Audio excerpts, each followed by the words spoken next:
I never can decide whether to turn the music down or take the graphic away. Which should come first?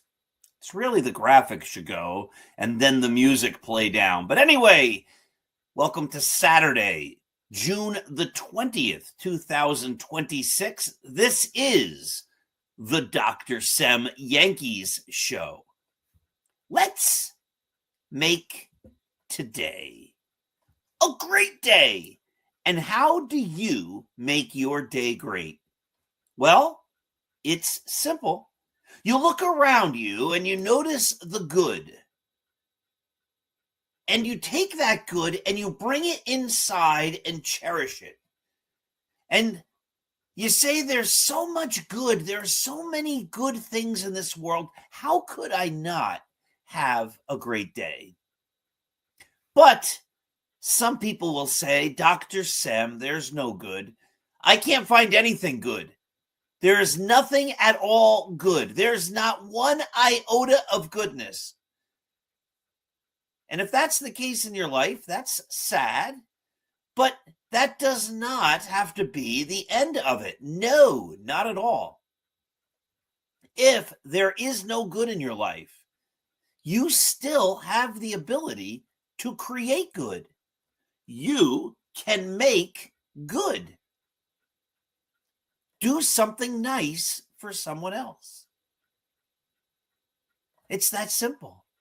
If you create good, then there's goodness in the world, and you can bring that goodness into you and hold on to it and cherish it and appreciate it. Appreciation is one of the most important aspects of living a great life. The more we appreciate, the less we focus on ourselves and the more we focus on others. But when you have that goodness, give it away. Share it with others. Give them love and kindness and respect and understanding. Remember, when we give love, it comes back to us in greater amounts than we ever gave. All right, let's talk a little New York Yankees. My goodness, what is going on with the Yankees? You know, for years and years and years, on many different programs with many different hosts and friends, we have been decrying the Yankees. And we've been talking about June swoons. And all of a sudden, here we are. We have this team, the New York Yankees, the first place New York Yankees, 3 games over Tampa Bay right now, 46 wins, 28 losses. And they are, in a word, rolling. They beat the Red Sox 6-1. Then they beat the Guardians 7-5. Then they beat the Guardians 3-2. Then they beat the Guardians 8-4. And then they played the Blue Jays and they lost 8-5. See, here it comes. They're going to lose. Then they beat the Blue Jays 3-1. Then they beat the Blue Jays 8-3. Then they beat the White Sox 12-2. Then they beat the White Sox 10-5. Then they lost the game to the White Sox. And then last night they beat the Reds 5-0. Holy cow. They're doing this without Trent Grisham. They're doing this without Max Fried. They're doing this without Giancarlo Stanton. But most of all, they're doing this without the great Aaron Judge. What? Wait. What? It's June and the Yankees are in first place and they're not barely hanging on. They're just, oh my goodness, if they just could win a game, that's not happening. They're holding on with muscle and strength. They're dominating right now, and they're dominating at the exact moment when don't tell me I knew they'd do well. When Judge went down and Fried went out, I knew. I just said, because this is what so many people do. They so much want to be correct that they just make stuff up. You know, I was the guy who said as soon as Max Fried went down that was going to propel the Yankees to winning. I was the guy who said when Aaron Judge got hurt and they predict him being out for most of the year, that was going to be the impetus to the Yankees' success. Nobody said that. This is the exact opposite of what we're expecting for June. We are expecting, or had been expecting, as Yankee fans, to be decrying the fact that they're not deep, that Brian Cashman didn't do a good job building this team. Their catching is terrible. Their shortstop is terrible. Their outfielders can't play worth a lick. Trent Grisham's terrible. Spencer Jones is overrated. Jason Dominguez isn't what he could have been. This is what we were expecting to say. Aaron Boone can't manage. They just keep losing. Nothing is working. And here it is, 20 days into June, 2/3 of the month already completed, and the Yankees just don't lose. They just keep winning and winning and winning. And you know what? It is a pleasure. It is a pleasure to come on here on an early Saturday morning and say, holy cow. It's fun to watch the Yankees. Yankee fans have been wanting this for so long. We've been wanting a season where things just seem to fall into place, where even the bad news doesn't become bad, and they somehow find a way to win. And that's what they're doing. They just keep winning. I'm going to write this in an article next week. I was thinking of this as I was watching the middle innings in the game last night.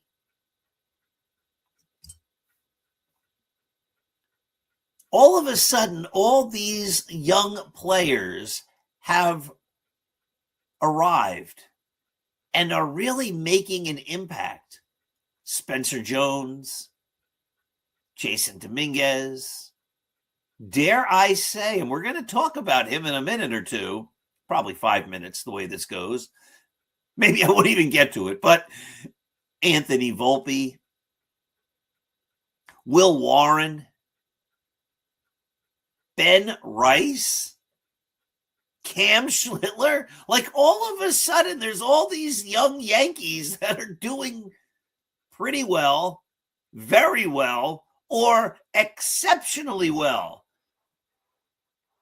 It's possible the Yankees could have the Cy Young Award winner this year and the MVP. That's possible. And they could be two different players. It could be Ben Rice, American League Most Valuable Player, Cam Schlittler, American League Cy Young Award winner. Now, that again is something most people, I would say 99.99999, except people who decide to just make crazy predictions that they hope come true once every 1,000 years. If I said,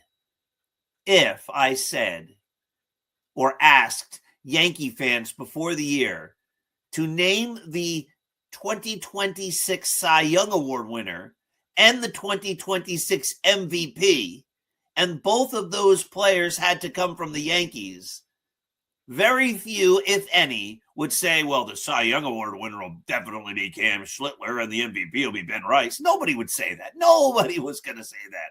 They would have said, well, Aaron Judge will be the MVP, no doubt. Maybe someone would have said Cody Bellinger. Maybe someone would have said Jazz Chisholm. And a tiny, teeny percentage might have said Ben Rice. Maybe he's going to finally, or not even finally, but maybe he's going to take his game to the next level this year after having a really good year last year. But I don't think anybody expected what he's done thus far. And if I said, and the Cy Young Award winner is going to come from the Yankees, maybe they would have said Garrett Cole will come back and dominate. Or maybe they would have said, well, Max Fried's so good. Very, very few people would have said, well, I think it'll be Cam Schlittler. No doubt about that. And I said, and if I would have asked, you need to pick both the MVP and the Cy Young Award winner, I can't imagine many people would have said, well, Ben Rice and Cam Schlittler, but they're doing it. But here's the ironic thing. For years, we have been talking about the window. This is what I'll write about in a couple of days in a Perspectives article, that the window for Aaron Judge is closing. The chance for Aaron Judge to be on a World Series championship team is closing. It's closing fast.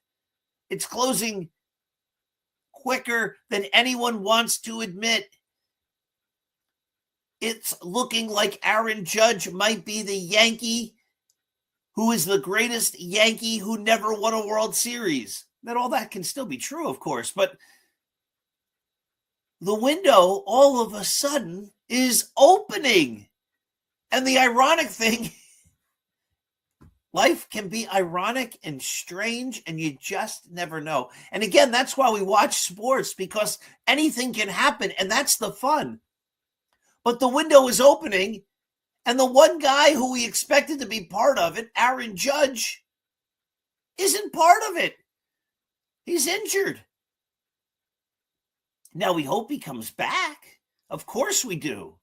But wouldn't it be something if the Yankees finally have a championship team, and the one guy who really wasn't part of it for most of the year was Aaron Judge? It's because they have this team right now that looks exceptionally deep.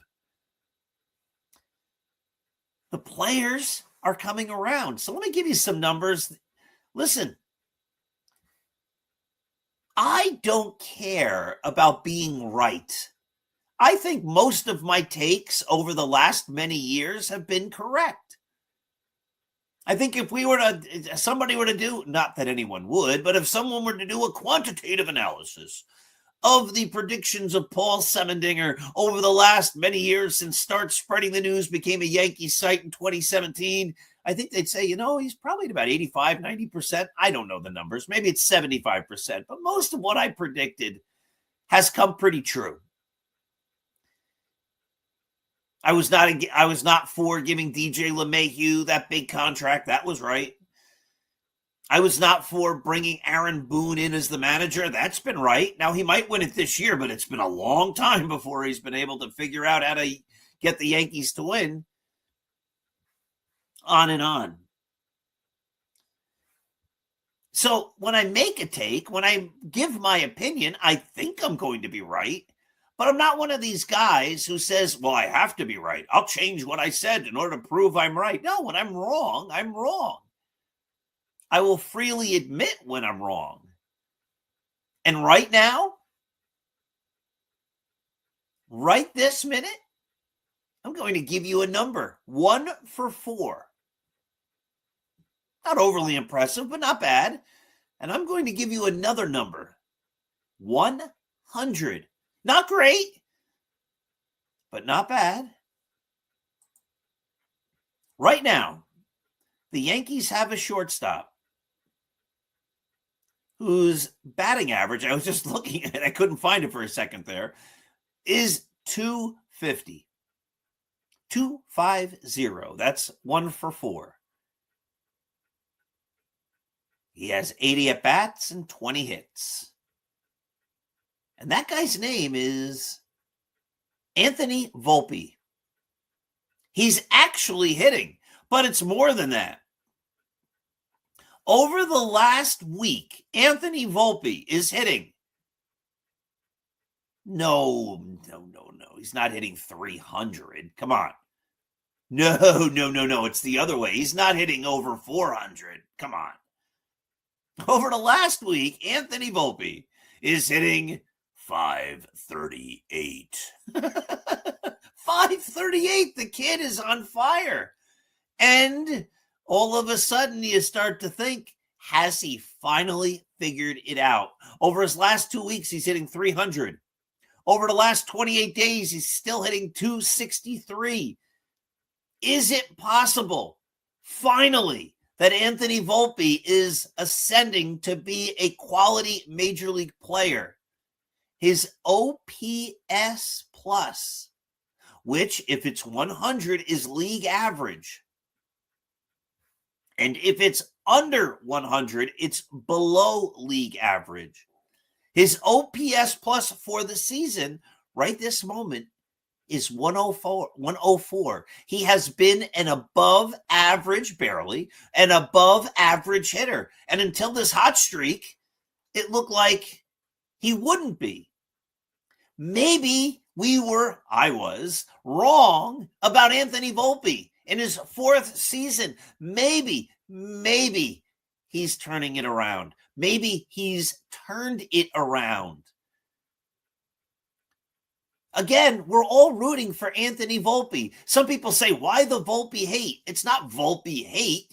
It's until recently the kid couldn't hit as a major leaguer. And my goal as a Yankee fan, my wish, my desire is for the Yankees to win. And for the Yankees to win, they need a shortstop who hits. And if Anthony Volpe isn't hitting, that takes away from the Yankees' chances of winning. And when he wasn't playing good defense and leading the league in errors, that took away the Yankees' chances of winning. But all of a sudden, he made a couple of nice plays last night. He's hitting. Could it be that it just took Anthony Volpe a little longer to become a quality major leaguer than we all expected? Maybe. He's doing it right now. He's helping the Yankees win right now. And I will be happy to say all the criticism of Anthony Volpe, it was correct at the time, all of the criticism of Anthony Volpe goes away. Like, you know what? I said he couldn't make it as a major leaguer. It seemed as though he couldn't make it as a major leaguer. I will be thrilled to be able to say, if I can, I was wrong. I would love to say that. A couple more quick hot takes. But first, my dear friends, let's take a moment and remember the great publisher, Artemisia Publishing. Artemisia publishes a huge selection of great books. Numerous books in their vast collection were written by me. And I encourage you to go out and get copies of these great books, like The Least Among Them, 365.2 Going the Distance, From Compton to the Bronx, Scattering the Ashes,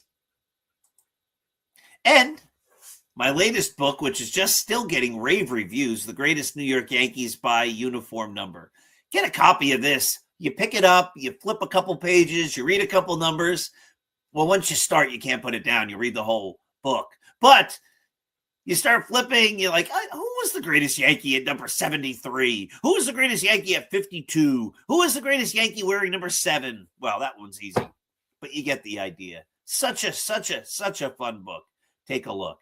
Let's talk a little quickly here, my friends. So go to Artemisia Publishing, apbooks.net to get The Least Among Them, yes, but The Greatest New York Yankees by Uniform Number and many other fine books, not just written by me. Though, let's be honest, what could be a better thing to do for Father's Day and any day than to buy 5, 10, 100 different books, copies of maybe the same books that I wrote?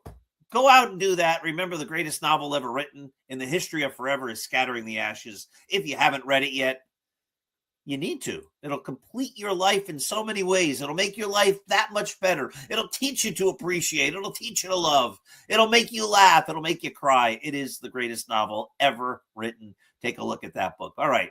So back to the Yankee stuff. Remember, we are part of the Start Spreading the News Yankee site. That is my Yankee site, the greatest Yankee site that's out there. Let's talk a little about Cam Schlittler. This guy, oh my goodness. Oh my goodness. He leads the league in WAR pitchers, 3.8. He leads the league in ERA at 1.82. He leads the league in ERA plus at 230. Now, we're talking about Anthony Volpe's got his OPS plus just over 100, which is great because for most of his career, it's been in the 80s, which is terrible. If your ERA plus is 100, you're a league average pitcher. If it's 120, you're really good. If it's 150, you're amazing. If it's 200, you're like Cy Young and Walter Johnson and Bob Gibson and Sandy Koufax and Lefty Grove and Pedro Martinez, right? Like, that's crazy. Cam Schlittler's ERA plus right now is 230. We're talking upper stratosphere. 15 games, 7 wins, 3 losses. In 89 innings, he struck out 96 batters. But he's only walked 18. He's walked only 18 guys. Wow. Now, who knows if he can continue pitching like this? When he pitches, he reminds me a lot of Garrett Cole. They seem to have the same mannerisms. They sort of look alike. I mean, he has been amazing. He has been tremendous. One sad thing, and it's not sad, it's just the game has changed. After he got his 12th or 13th strikeout last night, the Yankees put up a graphic, most strikeouts in a single game in Yankees history. And I remember as a kid watching the Guidry 18 strikeout game. I was watching it on a teeny tiny screen on this camping Panasonic TV that we bought because when we traveled as a family, we mostly camped. And we got a little tiny TV to bring to a campsite. No cable, all over the air with an antenna. But I was watching it on channel 11, which was over the air on this little tiny TV, watching Ron Guidry get those 18 strikeouts. I was 10 years old, I guess, or I was 9 turning 10. It was in June of 78. So I wasn't quite 10 yet. I was 9. I'd be 10 in a couple of weeks. And they put that graphic up last night. And Schlittler, had he pitched a complete game, might have had a chance to break that record. But that's just not the way the game is played today, which in a sense is sad. As soon as I saw that graphic, I looked up to see how many pitches Cam Schlittler had thrown, and he was already at 90, 92, 89, something like that. And I said, there's no chance. He can't get that record. He can't get that record because he's not going to be able to stay in the game long enough. Now, as it turns out, immediately after putting up that graphic, Schlittler basically started to show that he was getting tired. His pitches were missing the mark, and he was starting to show signs of fatigue. And so they wouldn't have kept him in anyway at that point. But it is kind of sad when the game changes a little bit, and pitchers today aren't allowed, aren't trained, aren't built up to be able to accomplish those types of things like they did in the past. Quick note on Spencer Jones. 19 games played. He's hitting .245. He struck out 23 times in 19 games. We all expected that. But, he's doing better than I thought he would. I thought he'd be a strikeout machine. I thought he'd be averaging 2 strikeouts a game. So he has 23 strikeouts in 19 games. I would have predicted in his first 19 games he would have had 38 strikeouts or close to 38. Let's say 35 strikeouts. That's sort of what his minor league numbers indicated would happen. Since he's come back to the major leagues, there's a lot less movement in his batting stance. He's not up and down and up and down. He's down. I don't necessarily love the stance, but if it works, what do I care? But he's not moving all over the place, and the results are coming. Wouldn't it be something if Spencer Jones turned out to be the real deal? Couple last notes here, my friends. I was going to get into something. I'll put it in the Perspectives article. Go to Start Spreading the News next week. You'll see. It has to do with not necessarily plagiarism. It has to do with borrowing content. My dear friends out there, if you like the content, and I hope you do, here or on Start Spreading the News from me or any of the writers, we were taught you don't take someone else's ideas and pass them off as your own. We just don't do that. That's called plagiarism. If you're going to take an idea that we wrote about, one of our original ideas or original takes, it's out there. You can do that. But the right thing to do is to give credit where the idea came from. Hey, you know what? I saw this on Start Spreading the News.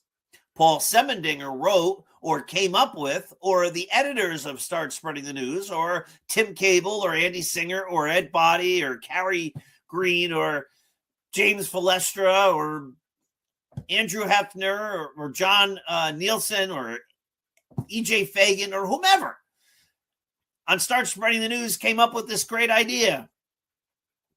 And I modified it, or I'm going to use my take on that idea. But over the years, it happens more than you'd think. People see our ideas, and then they write their own articles, and they pretend like those ideas are theirs. Oh, I had this great idea. Or you hear our perspectives on the radio, or in broadcasts, or in different places. If you're going to borrow our content, go at it. Have fun with it. But give credit.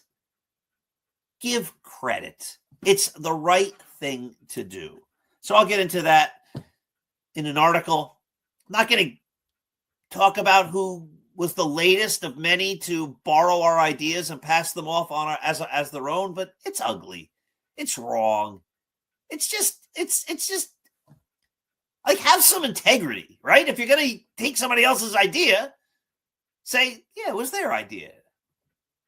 Two other quick no's for the Yankees. I keep hearing ideas. Maybe the Yankees should move Jazz Chisholm to third. The answer to that is no.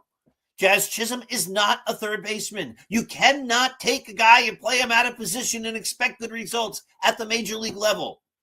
It just doesn't work that way. We've been through that a lot. And I've been hearing talk about making Ben Rice the Yankee catcher.